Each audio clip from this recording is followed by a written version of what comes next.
Today, I thought I would go ahead and have sort of a tailgate meeting with regard to what it takes to get a house permitted in the state of Arizona, specifically Yavapai County. In Arizona, we use the IRC, which is the International Residential Code for 1 and 2 family dwellings. This book is a little bit expensive, but it's worth having because with every project that we do, I go through it and as we're designing it to make sure that it stays in compliance with the IRC. It's amazing how many people and how many subcontractors have taken a test on this book and have never really read it. But I digress. The other requirements in Arizona, for example, we'll start off with the foundation. On the foundation, prior to us submitting the plans, we also have the soils report. The soils engineer has to come out and take a look at the property.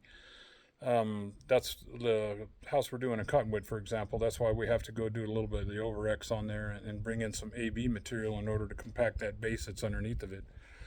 The other items that need engineering are basically the trusses and the structural engineering. The structural engineering we've got away with. We don't have to do it because our brace walls or shear walls fall in compliance with the IRC, as well as we are literally wrapping the entire house in OSB. It makes it easier for the stucco and the siding, and this is a much stronger house, and it allows us to tighten it up a lot tighter, quicker for the weather and everything else like that.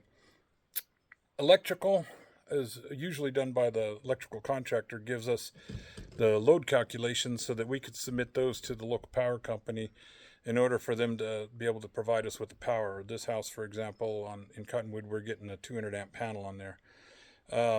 Engineering for the foundation on the micro rebar that we're going to try to use in this project, county permitting in Yavapai, that is provided to us by the manufacturer of the micro rebar. Steelex is the company that we're hoping to use on this project right now. The air conditioning, that is provided by the air conditioning contractor also. They provide all the tonnage calculations, the ductwork routing, and everything with that as far as that's gone. With that also in mind is I've coordinated with all the subcontractors where the air conditioning unit's going to be located. Had the truss companies design an opening in the center of the trusses. It's roughly about 4 foot, a little over 4 foot wide.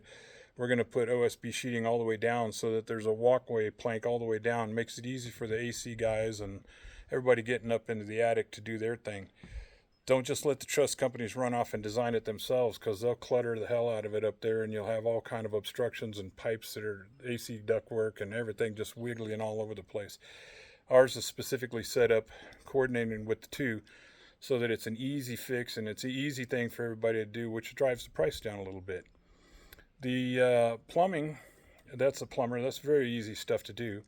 They are the ones that come out with the single line diagrams and have designed this house for us, and where the vent stacks are going up so that there's no conflicts with the AC units or the ductwork or anything else that's going up into the attic. The coordination with the subcontractors has to be done at this point also with regard to the scope of work that needs to be done. For example, the plumber is starting his scope of work from where we bring in the water. We're bringing in all the utilities to the house, electrical and the plumbing and the gas if necessary. We bring that in because we already have the equipment on the site. So we bring in, we excavate, we backfill after they set their pipes and the inspections have been passed.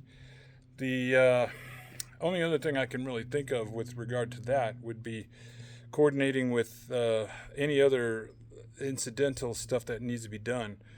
Homeowners associations, for example, we don't like to build in any areas with homeowners associations. Those are micro governments and they're not the best to work with. But that's just the basics of what we do. And then all of these things have to be done in order for you to even submit for the permits in Yavapai County, Arizona specifically. So all those had to be done. They had to get submitted. County, they say they're roughly about 8 to 10 weeks out on permitting. But that doesn't mean you can't go ahead and get started on some stuff like the septic. That's a separate permit that goes a lot faster. The over-X that we're doing is under the yardage that they require a permit, and so we're able to get that started just to get the thing going. Some stuff you got to pay attention to lead times, cabinets, trusses, framing, all of it. Make sure that everything's ready to go and coordinated so that when your project starts, it'll flow smooth. Well, hope that helps.